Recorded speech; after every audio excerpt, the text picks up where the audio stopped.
আসসালামু আলাইকুম ভিউয়ার্স।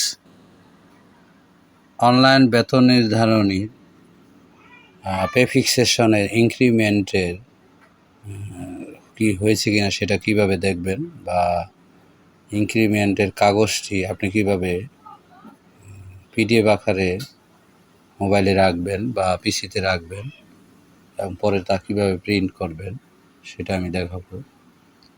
তো শুরুতেই আমরা একটি ওয়েব ব্রাউজার খুলব।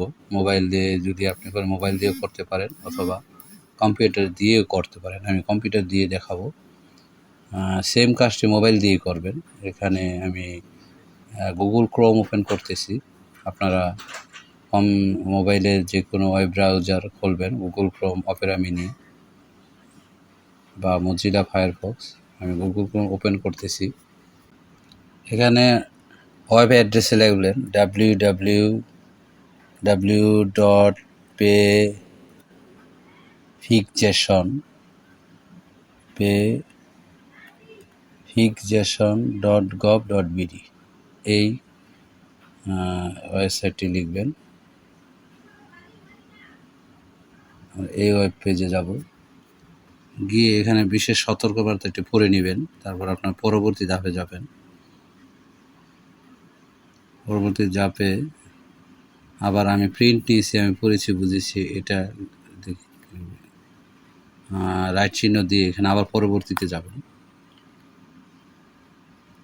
পরবর্তীতে যাওয়ার পরে যেহেতু আমরা ইনক্রিমেন্টটা চেক করব, বা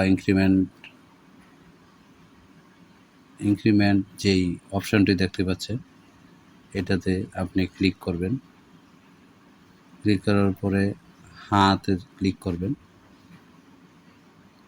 হাতে ক্লিক করার পরে আপনি যে ডিপার্টমেন্টের সেই ডিপার্টমেন্ট লোগোটি বা আইকনটি ক্লিক করবেন। বেসামরিক, railway, CGDF, BDF, BGP, judicial.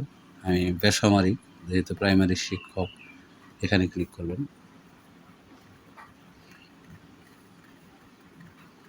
এখানে আপনার এনআইডি নাম্বারটি দিবেন। আমি আমার এনআইডি নাম্বারটি দিছি, দিয়ে এখানে ভেরিফিকেশন নাম্বারটি দিবেন। আর এই ভেরিফিকেশন নাম্বারটি আপনার পূর্ববর্তী ফিক্সেশন কাগজে দেখতে পাবেন যে ভেরিফিকেশন নম্বর এটি লেখা আছে, সেটা লিখবেন। ভেরিফিকেশন নাম্বারে 125 তারপরে। আর ভেরিফিকেশন নাম্বার যদি আপনারা না পান বা ভুলে যান, তাহলে যে ফরগট ভেরিফিকেশন নাম্বার এখানে যাবেন। এখানে গিয়ে আপনার এনআইডি নাম্বারটি দিবেন। তারপর এই যে ক্যাপচা Q54QP, এটা ক্লিক করবেন। ক্লিক করে সেন্ড ভেরিফিকেশন কোড, এখানে ক্লিক করলেই আপনি যে নাম্বারটি আইবাস প্লাস প্লাস বা পে ফিক্সেশনে দিয়েছেন সেই নাম্বারে আপনার ভেরিফিকেশন নাম্বারটি চলে যাবে, যদি আপনি ভুলে যান। তো আমি আবার আমার এনআইডি নাম্বারটি দিচ্ছি, তারপর ভেরিফিকেশন নাম্বারটি দিচ্ছি, দিয়ে তারপরে এখানে যে ক্যাপচা আছে সেটা লিখবেন। দেখেন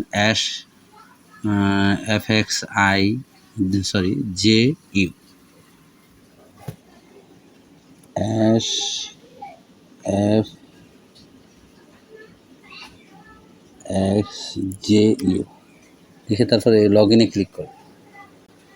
পরবর্তী লগ ইনের জন্য আপনার মোবাইলে 4 নাম্বার, যে নাম্বার দিয়ে আপনি ভেরিফিকেশন নাম্বার এই আইবাস প্লাসে দিয়েছেন, ফিক্সেশনে দিয়েছে, সেই নাম্বারে ওকেতে ক্লিক করলে আপনার সেই নাম্বারে একটি ভেরিফিকেশন কোড যাবে। সেই কোডটি এখানে লিখতে হবে। যে মোবাইলের নাম্বারটি দিয়েছে সেখানে আমার কোডটি চলে এসেছে, সেটা আমি দিলাম।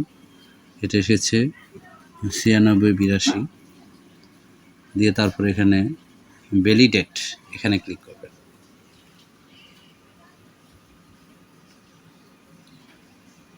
ক্লিক করার পরে এখন আপনি এখানে একটি সাদা পেজ এসেছে, জাতীয় পরিচয়পত্র নম্বর, ভেরিফিকেশন নম্বর, কর্মচারীর নাম, এটা সাদা পেজ আছে।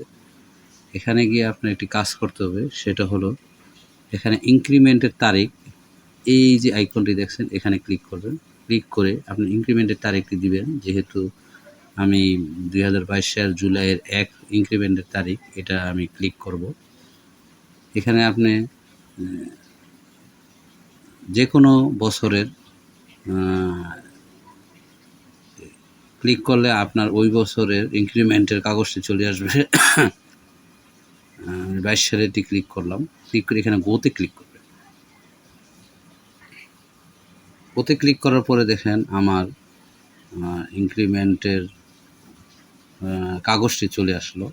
এটাকে আপনি কিভাবে প্রিন্ট করবেন বা পিডিএফ করবেন, এই যেখানে দেখেন প্রিন্টের একটি আইকন আছে, প্রিন্টারের আইকন, মানে এটা প্রিন্টের আইকন। এখানে ক্লিক করবেন। ক্লিক করার পরে এখানে যদি আপনার কম্পিউটার সাথে প্রিন্টারে কানেক্টেড থাকে, তাহলে তো এখানে প্রিন্ট কথাটা আসবে, যে সেভের জায়গায় প্রিন্ট হয়ে যাবে। আমার যেহেতু কম্পিউটারের সাথে কানেক্ট নেই, তাই সেভ অ্যাজ পিডিএফ, এই যে ডেস্টিনেশন, এই জায়গায় আপনি সেভ অ্যাজ পিডিএফ লিখবেন, লিখে এখানে সেভ করবেন। এটা আপনি কোথায় রাখতে চান, এটা আমি দিয়ে দিই অনলাইন বেতন নিবেদনী 2022 লিখে দিলাম। আমার যে কোনো একটি ফোল্ডারে আমি রেখে দিই। আমি মুভিস টু এই ফোল্ডারে রেখে দিলাম। তারপরে এখানে সেভে ক্লিক করলে তো আপনার ইনক্রিমেন্টের বেতন নির্ধারণীর 2022 সালের কপিটি সেভ হয়ে গেল। এখন এখান থেকে আপনি যে কোনো একটি দোকানে গিয়ে অথবা আপনার স্কুলের প্রিন্টার বা অফিসের প্রিন্টার দিয়ে আপনি প্রিন্ট করতে পারেন। সেক্ষেত্রে আপনি কোনো দোকানের মেইলে পাঠিয়ে দিতে পারেন এই পিডিএফটি, অথবা আপনার স্কুলের যে প্রিন্টার দিয়ে যদি করতে চান, তাহলে আপনার স্কুলের বা প্রধান শিক্ষকের মেইলে পাঠিয়ে দেবেন। তারপর আপনারা প্রিন্ট করে নেবেন মেইল থেকে ডাউনলোড করে। তো এভাবেই আপনি